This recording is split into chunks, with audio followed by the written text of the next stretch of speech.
ဘူယောတိုင်းပြည်ဟာမနှက်ဖြန်စစ်ထွက်ရတော့မှာဖြစ်တာကြောင့်စစ်မြေပြင်ရဲ့အနေအထားတွေဘယ်လိုရှိလဲဆိုတာကိုရှေ့ပြေးကင်းထောက်အနေနဲ့မာရီတို့အဖွဲ့ကိုတွားဆောင်ဆန်းခိုင်းလိုက်ပါတယ်။အုပ်ဖိုးလည်းအချောက်မစာယုံကိုတွားနှုတ်ဆက်ရင်းမိုဖာမိုစီကနေသူခက်ခဲခိုးလာတဲ့တမဏိဓာတ်လေးကိုလက်ဆောင်ပေးလိုက်ပါတော့တယ်။မိုဖာမိုလည်းဟန်တိုင်းပြည်ကကောင်တွေကိုတိုက်ခတ်ချင်တာကြောင့်စစ်ပွဲအတင်းလိုက်မယ်ဆိုပြီးကြီးကြနေပေမဲ့ဂျူမုံကတော့ခေါင်းဆောင်ကတမဏိဓာတ်ကိုပြုတ်လုံနိုင်တဲ့တူရဲတော်သူမို့လို့ဘူယောမာသာနေခဲ့ဖို့မနှဲဖြောင်းဖြနေရပါတယ်။မူဆောင်လည်းနောက်တစ်ခါစစ်ပွဲကြမှာလိုက်ဖို့ဆိုပြီးအဝင်ချောင်းနေပေမဲ့မင်းသားဂျူမုံကတော့မူဆောင်ကိုနန်းတော်ရဲ့လုံခြုံရေးကောင်းဆောင်ဆိုပြီးယာရုတို့ပေးလိုက်တာကြောင့်မူဆောင်လည်းအံ့ဩဝမ်းသာသွားပါတော့တယ်။ဂျူမုံကလုတ်ပိုင်ခွင့်တော်တော်များများကိုကင်တွယ်နေတာကြောင့်မိဖုရားကြီးလည်းမကြေမနက်တွေဖြစ်နေပြီးနတ်ဆရာမကြီးကိုစစ်ပွဲအကြောင်းအာယုံခံခိုင်းနေပါတော့တယ်။နတ်ဆရာမကြီးလည်းမင်းသားတဲ့ဆိုကအားနေနေသေးတာကိုခံစားမိနေတာမို့လို့စစ်ပွဲအတွက်လိုအပ်တဲ့ရေတရာခြေပေးမယ်လို့စိတ်သက်သာရအောင်ပြောပေးလိုက်ပါတော့တယ်။ဒီလိုနဲ့ပဲနောက်နေ့ရောက်တော့မာရီတို့အဖွဲ့ဟာရှေ့ပြေးကင်းထောက်ရင်းလုံခြုံတဲ့နေရာကိုရှာပေးလိုက်ကအနောက်ကဘူယောတက်မကြီးလည်းတရွေ့ရွေ့နဲ့ချီတက်လာပါတော့တယ်။ဆိုစောနိုတို့ကုံတဲ့အဖွဲ့လည်းလုံခြုံတဲ့ထောက်ပံ့ရေးလမ်းကနေရောက်လာကြပြီးဘူယောတက်မကြီးနဲ့လာပေါင်းပါတော့တယ်။တစ်ဖက်မှာတော့အုတ်ချုပ်ရေးမှုရန်ကြောင်ဟာဂျင်ဘုံနဲ့ရင်တုံးက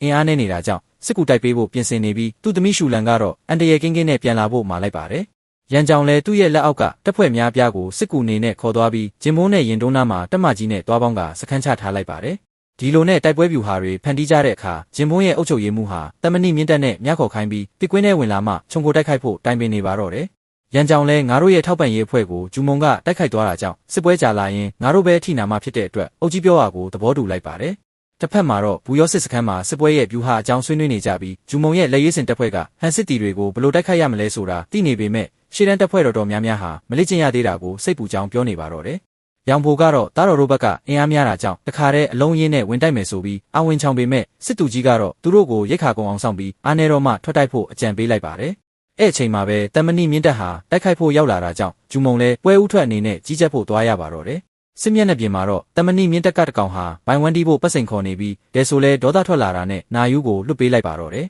။ကိုရန်တော်နာယူလည်းဂျူမုံဟန်ရေးပြထားတာကိုကြည့်ထားတာကြောင့်မြင်းဘော်ကအရင်ပြုတ်ကျအောင်လုပ်ပြီးအာချောင်ရည်တဲ့ကောင်ကိုအသာလေးရှင်းပစ်လိုက်ပါတော့တယ်။တမဏိမြင့်တက်ကောင်းဆောင်လည်းဒေါသထွက်သွားပြီးအသေးအတန်ပြေးတက်လာပါတော့တယ်။ဘူယောစစ်သားတွေလည်းအတက်သွားပြီးခုတ်မဲ့ထစ်မဲ့လှုပ်ချင်နေပေမဲ့ဂျူမုံကတော့လေးပစ်သမားတွေကိုခေါ်လိုက်ပြီးလူကိုမပစ်ခိုင်းပဲမြင်းချေတောက်တွေကိုပစ်ခိုင်းလိုက်တာကြောင့်တမဏိမြင့်တက်လည်းအရေးနှိမ်သွားပြီးအကုန်လုံးပကြွအောင်ပြန်ပြေးရပါတော့တယ်။မင်းသားရောင်ဘိုလည်းထွက်ပြေးသွားတဲ့ကောင်တွေကိုလိုက်ရှင်းပစ်မယ်ပြောနေပေမဲ့ဂျူမုံကဒီလောက်နဲ့တော်ပြီဆိုပြီးသူတို့နောက်ကိုမလိုက်သွားခိုင်းတာကြောင့်ရန်ကြောင်လည်းတိုင်ပတ်သွားပါတော့တယ်။ဘူယောတပ်ဖွဲ့တွေဟာစစ်ပွဲကိုတမင်တက်တက်အချိန်ဆွဲနေတာကြောင့်ဂျင်ဘုံနဲ့ရင်တုံးအုပ်ချုပ်ရေးမှုတွေလည်းစစ်ပွဲကိုဥဆောင်လာတဲ့မင်းသားဂျူမုံဟာထက်မြက်တဲ့ကောင်းဆောင်ဆိုပြီးလက်ခံလိုက်ရပါတော့တယ်။အဲ့အချိန်မှာပဲဟန်တိုင်းပြည်ဟာလူမျိုးစုနဲ့စစ်ဖြစ်နေတာနိုင်ရသွားပြီးရန်ကြောင်စီကိုစစ်ကူများပြားလွတ်ပေးလိုက်ပြီဆိုတဲ့သတင်းရောက်လာပါတော့တယ်။ရန်ကြောင်လည်းငါတို့တွေနှစ်ဖက်ညက်ပြီးတိုက်ရင်ဘူယောတပ်ဖွဲ့တွေဘလို့မှတောင့်ခံနိုင်မှာမဟုတ်ဘူးဆိုပြီးဝမ်းသာသွားပါတော့တယ်။ဒီအကြောင်းကိုဆိုစောနိုတို့ကုံတဲ့အဖွဲ့ကတဆင့်ဘရင်ကွမ်ဝါတို့လည်းတည်သွားပြီးအရေးပေါ်မီတင်ခေါ်လိုက်ရပါတော့တယ်။ဘရင်ကွမ်ဝါလည်းဟန်တိုင်းပြည်ကစစ်ကူတွေရောက်မလာခင်အမြန်ဆုံးတက်ရမှာဖြစ်ပြီးစစ်ပွဲကိုအချိန်ဆွဲလို့မရတော့ကြောင်းပြောနေပါတော့တယ်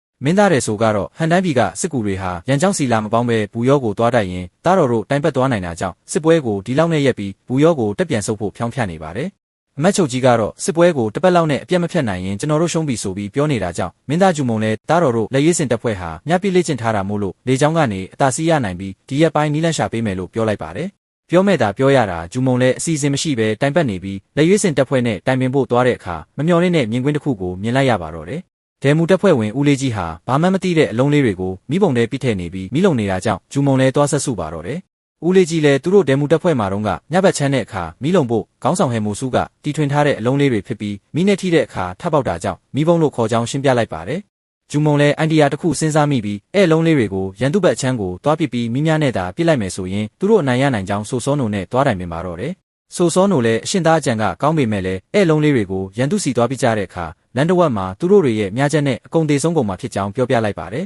။ဒါပေမဲ့အချောက်မစာယုံကတော့အဲ့အလုံးလေးတွေကိုစုံရဲထိတ်မှချီပြီးအောက်ကနေမင်းသားဂျူမုံကမိများနဲ့ပြစ်မယ်ဆိုရင်အဆင်ပြေတယ်မို့လားဆိုပြီးညံညံနဲ့ထုတ်လိုက်တာကြောင့်အကုန်လုံးဝမ်းသာသွားပါတော့တယ်။ဒီလိုနဲ့ပဲအဲ့လုံးလေးတွေကိုဘလို့ဖန်တီးရတယ်လဲဦးလေးကြီးကိုတွားမိကြတဲ့အခါဦးလေးကြီးလည်းတရက်တချို့ကိုမိရှို့ပြီးရလာတဲ့ပြာတွေနဲ့လူရဲ့စီးကိုလုံးရမှာဖြစ်ကြောင်းရှင်းပြလိုက်ပါတော့တယ်။ဂျူမုံလည်းရှီဝေးတွေစဉ်းစားမနေတော့ပဲတပ်ဖွဲ့ဝင်အားလုံးကိုတတ်မှတ်ထားတဲ့ဘုံထဲမှာရှူရှူပေါက်ရမယ်ဖြစ်ကြောင်းအမိန့်ထုတ်လိုက်ပြီးရောင်ဖိုကတော့အဲ့ဒီကောက်ကြောင်ကရန်သူကိုတင်းနဲ့ပတ်ဖို့စီစဉ်ထားတာလားဆိုပြီးပြောနေပါတော့တယ်။လိုအပ်တာတွေပြင်ဆင်ပြီးသွားတဲ့အခါဘရင်ကွမ်ဝစီသွားပြီးတားတော်ကဒီညအံ့အားသင့်စရာဗျူဟာတချို့ပြင်ဆင်ထားပြီးမို့လို့ဘူယောတက်မကြီးကိုတိုက်ခိုက်ဖို့အသင့်ပြင်ထားပေးပါဆိုပြီးတောင်းဆိုလိုက်ပါတယ်။ရန်ကြောင်လည်းဘူယောတက်ဖွဲ့တွေစစ်တိုက်ဖို့ပြင်နေတာကြောင့်အပြင်ကိုထွက်လာကြည့်တဲ့အခါသူတို့စခန်းပေါ်မှာအဖြူရောင်စုံတွေဝဲပြန်လာတာကိုတွေ့ပြီးကြောင်အံ့ဖြစ်သွားပါတော့တယ် အဲ့အချိန်မှာပဲဂျူမုံတို့အဖွဲ့ကစပတ်ရိုက်မာသားဖားသားဆိုပြီးအောက်ကနေမိများနဲ့ပြလိုက်တာကြောင့်စွန်တွေမှာခြိထားတဲ့မိဘုံတွေပေါက်သွားပြီးရန်ကြောင်တို့စခန်းတွေပေါ်ပြုတ်ကျလာပါတော့တယ်ဘရင်ကွမ်ကလည်းအခြေအနေတွေကိုသဘောပေါက်သွားပြီးအသေးအတန်ခြိတက်လာတာကြောင့်ရန်ကြောင်တို့အဖွဲ့လည်းမိငိမ့်ရမလားစစ်ပဲထွက်တိုက်ရမလားတိုင်ပတ်သွားပါတော့တယ်ဒီလိုနဲ့ဘူယောဘက်ကတော်တော်လေးရေးတာသွားပြီးဘရင်ကွမ်ကလည်းစစ်မတိုက်ရတာကြာနေတာကြောင့်စစ်တူကြီးတားနေတဲ့ကြားကပဲဟိုးအရှိကိုဖင်ရပြီးတက်သွားပါတော့တယ်ရန်ကြောင်လည်းတမြန်တိုက်စစ်စင်ဖို့နောက်ကျသွားပြီးဖြစ်တာကြောင့်ဟုန်တန်ခုံဘက်ကိုပကျွတ်အောင်ပြန်ပြေးရပါတော့တယ်ကွမ်ကလည်းရန်ကြောင်ထွက်ပြေးသွားတာကိုတွေးလိုက်ပြီးနောက်ကနေအသေးအတန်လိုက်တက်ဖို့လုပ်နေတဲ့အချိန်မှာအတင်းဆောက်နေတဲ့လေးသမားကဖင်ရနေတဲ့ဘရင်ကိုမြားနဲ့ပစ်ပေးလိုက်ပါတော့တယ်ဘရင်ကွမ်ကလည်းမြတ်ထိသွားတာကြောင့်ဘူယောတက်သားတွေကိုအတိမပေးခိုင်းပဲအသေးအတန်ပြန်ဆုတ်သွားပါတော့တယ်မင်းသားဂျူမုံကတော့ဒီအကြောင်းတွေကိုမသိပဲအာယုံနောက်နေတဲ့ဂျင်မွန်အုပ်ချုပ်ရေးမှုကိုရှင်းပစ်ပြီးအောင်ပွဲခံလိုက်ပါတော့တယ်ဘူယောတက်သားတွေလည်းစစ်ပန်းနေပြီဖြစ်ပေမဲ့မင်းသားဂျူမုံကတော့ရင်တုံးအုပ်ချုပ်ရေးမှုတကောင်ကြံနေသေးတာကြောင့်တက်သားတချို့ခေါ်သွားပြီးနောက်ကလိုက်သွားပါတော့တယ်ဒဲဆိုလဲဂျူမုံထွက်သွားတာကိုတွေ့သွားတော့အကြံတစ်ခုစဉ်းစားမိလိုက်ပြီးဟုန်တန်ခုံဘက်ကိုထွက်ပြေးသွားတဲ့ရန်ကြောင့်ကိုစာသွားဖို့ခိုင်းလိုက်ပါတော့တယ်အဲ့အချိန်မှာပဲနက်ဆရာမကြီးမာအိုယောင်းဟာမင်းသားတဲ့ဆိုစီကအလင်းရောင်တွေဖြာထွက်လာတာကိုတေချာမြင်ခဲ့ရကြောင်းမိဖုရားကြီးကိုပြောပြလိုက်ပါတယ်မိဖုရားယုံဟွာလည်းစိတ်ပူသွားပြီးသူ့ရဲ့အစေခံကတော့နက်ဆရာမကြီးကဘာစွမ်းအားမှမရှိတာမို့လို့စိတ်ထဲမထားဖို့ပြောပေးနေပါတော့တယ်အဲ့အချိန်မှာပဲဘရင်ကွမ်ဝါဟာမြားစိတ်တက်ပြီးတွေးထွက်လုံနေတာကြောင့်တမားတော်အမြန်ပင်ရပါတော့တယ်မင်းသားဂျူမုံလည်းဟန်တက်ဖွဲ့ရဲ့ခြုံကိုတိုက်ခိုက်တာကိုခံလိုက်ရပြီးပျောက်နေတာကြောင့်ဆိုစောနိုနဲ့မာရီတို့အဖွဲ့လည်းစိတ်ပူသွားပြီးနေရာအနှံ့လက်ရှာကြပါတော့တယ်နောက်ဆုံးမှာတော့ဒေမူတက်ဖွဲ့ဦးလေးကြီးပြန်ရောက်လာပြီးသူတို့တွေရင်တုံးအုပ်ချုပ်ရေးမှုကိုရှင်းပစ်ပြီးပြန်လာတဲ့လမ်းမှာတမဏိမြင့်တက်ကခြုံကိုတိုက်ခိုက်တာကြောင့်မင်းသားဂျူမုံလည်းမြားမှန်ပြီးမြစ်ထဲပြုတ်ကျသွားကြောင်းပြောပြလိုက်ပါတော့တယ်ဆိုစောနိုလည်းမြကမ်းဘက်တွေကိုထွက်သွားပြီးတွေးသမျှအလောင်းတွေကိုရှောက်ကြည့်ရင်မင်းသားဂျူမုံပျောက်သွားတာကိုလက်မခံနိုင်ပဲငိုယိုနေပါတော့တယ်အမတ်ချုပ်ကြီးလည်းဒီကိစ္စကိုအခွင့်ကောင်းယူပြီးမင်းသားတဲ့ဆိုကိုခဏဥဆောင်ပေးဖို့ပြောလိုက်ပါတယ်ဒီလိုနဲ့ပဲဘူယောတက်ဖွဲ့ဟာဖျို့ဖျဲဖြစ်သွားပြီးဟန်တိုင်းပြည်ကစစ်ကူတွေလည်းရန်ကြောင်နဲ့အတူပြန်လာနေတာကြောင့်မင်းသားတဲ့ဆိုကပဲတွားရောက်ညှိနှိုင်းရပါတော့တယ်ဒဲဆိုလဲငါတို့စီစဉ်ထားသလိုဖြစ်ပြီဆိုပြီးအခုချိန်မှာဂျင်မိုးနဲ့ရင်တုံးကိုမတိုက်ခိုက်တော့ပဲဘူယောကိုပြန်လဲတော့မယ်ဆိုပြီးခက်ပြက်ပြက်ပဲပြောလိုက်တာကြောင့်ရန်ကြောင်လဲသဘောကျသွားပြီးကိုကတိကိုဒီဖို့ပြောလိုက်ရင်စစ်ပွဲကိုဒီလောက်နဲ့ရက်ဖို့သဘောတူလိုက်ပါတော့တယ်